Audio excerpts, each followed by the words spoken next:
গোটা রাত নাওয়া খাওয়া সব কিছু বাদ দিয়ে শুধু সার্থকের ব্যাপার জ্ঞান ফেরারই অপেক্ষা করলো স্রোত। হ্যাঁ বন্ধুরা, ভিডিওতে লাইক দিয়ে দেখতে থাকুন। স্রোতকে হাজার চেষ্টা করে যখন বাড়ি ফেরানো গেল না, ঠিক সেই সময় সার্থক বলতে থাকে তাহলে বরঞ্চ সিসি রুমের বাইরে গোটা রাত না খাওয়া দাওয়া করে না ঘুমিয়ে কাটিয়ে দাও, এছাড়া তো কোনো রকম কোনো উপায় নেই। তখন স্রোত বলতে থাকে যে স্যার, আমি একবারও আপনাকে বলেছি যে আমি ক্লান্ত, আমি আপনার সাথে আজকে রাতটা থাকতে পারবো না হসপিটাল, তাহলে আপনি কেন আমাকে নিয়ে এত টেনশন করছেন বলুন তো? আপনি বরঞ্চ ঠাকুরের কাছে প্রার্থনা করুন যে ঠাকুর যাতে খুব শীঘ্রই আঙ্কেলের জ্ঞানটা ফিরিয়ে দেয়। তখন কথা বলা মাত্র সার্থক বলতে থাকে যে সেই প্রার্থনাটাও বরঞ্চ না হয় তুমিই করো, কারণ আমার বাবার জন্য সবথেকে বেশি তো তুমিই সব কিছু করছো, তাই না? তখন কথা বলা মাত্র স্রোত বলতে থাকে যে হ্যাঁ, আঙ্কেলের কাছে ভালো সাজার জন্য স্যার এগুলো করছি। তখন স্রোত ঠাকুরের কাছে প্রার্থনা করতে থাকে আর বলতে থাকে গোটা রাত যে ঠাকুর তুমি প্লিজ আঙ্কেলকে আমার কাছে ফিরিয়ে দাও, আঙ্কেলের জ্ঞানটা ফিরিয়ে দাও ঠাকুর প্লিজ।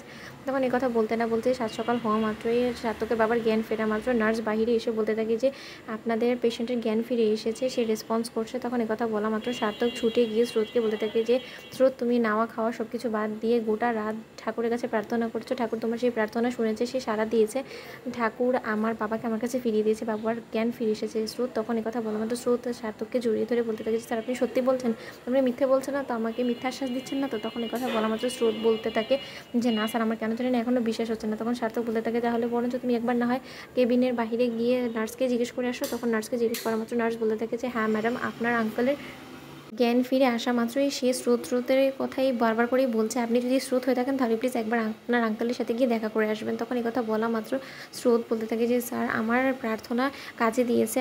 তখন সার্থক বলতে থাকে যে কষ্ট তুমি করেছো, যে পরিমাণে তুমি ঠাকুরকে ডেকেছো শুধুমাত্র আমার বাবাকে সুস্থ করার জন্য, তাহলে ঠাকুর তোমার প্রার্থনায় সাড়া না দিয়ে পারে বলো তো স্রোত? তখন স্রোত হাসতে থাকে আর বলতে থাকে যে স্যার, তারপরও আমার এই কষ্টটা তো সার্থক হয়েছে, তাই না? তখন কথা বলা মাত্র সার্থক বলতে থাকে যে সত্যিকার অর্থে আমার বাবা এমন একজন মেয়েকে না জন্ম দিয়ে পেয়েছে, যার ফলে কিনা আমার বাবার জীবনটা ধন্য হয়ে গেছে, জানো তো?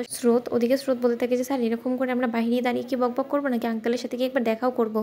তখন সার্থকের বাবার কাছে যাওয়া মাত্রই সার্থকের বাবা বলতে থাকে যে কী রে, তুই কালকে গোটা রাতেই হসপিটালে পড়েছিলি সেই বুড়ো বাবার জন্য? তখন কথা বলা মাত্র সার্থক বলতে থাকে শুধু তোমার জন্য বসে থাকেনি, ঠাকুরের কাছে দিন রাত এক করে তোমার সুস্থতার জন্য প্রার্থনা করেছে, আর তার এই প্রার্থনার আজকে ফল পেয়েছে, সে তোমার জ্ঞান ফিরে এসেছে বাবা। তখন কথা বলা মাত্র সার্থকের বাবা বলতে থাকে জানিস তো, আমি খুব ভাগ্যবান যে তোর মতন মেয়েকে আমি আমার জীবনে পেয়েছি, কিন্তু তার সত্ত্বেও আফসোস আমার একটা জায়গাটাতে যে তোর মতন মেয়েকে আমি পার্মানেন্টভাবে আমার ঘরে রাখতে পারছি না, কারণ আমার ছেলেটা তো সেই সদ্বুদ্ধি হবে না, তাই না? তখন কথা বলা মাত্র সার্থক লজ্জা পেতে থাকে আর বলতে থাকে যে বাবা, তুমি কী সব ভাবছো, আমি তো সেটাই ভেবে পাই না, তোমার এই অবস্থাতেও তুমি আমার বিয়ের কথা ভাবছো কী করে, আমি তো সেটাই বুঝতে পারছি না। তখন কথা বলা মাত্র সার্থকের বাবা বলতে থাকে যে তুই যখন আমার পজিশনে আসবে তখন তুই ঠিকই বুঝতে পারবি যে তোর এই বাবার ভাবনা চিন্তাটা কী কারণে।